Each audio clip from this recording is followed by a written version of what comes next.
Guys, kain po tayo.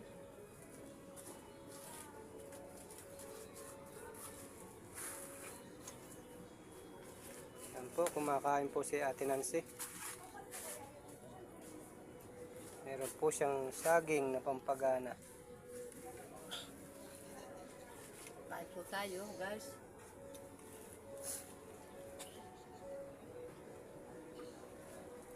Tingnan po natin guys yung niluluto niya, tinulang manok.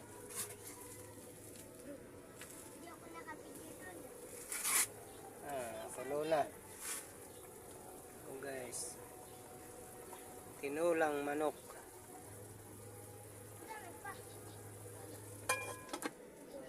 Maya po natin hanguin pag maluto na po, pag malambot na.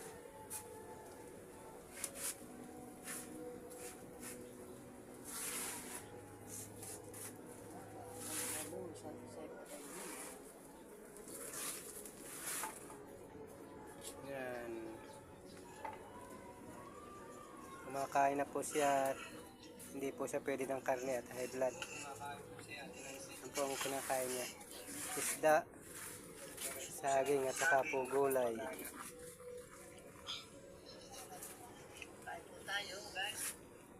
Yan po yung kanyang alalay, si Kesia.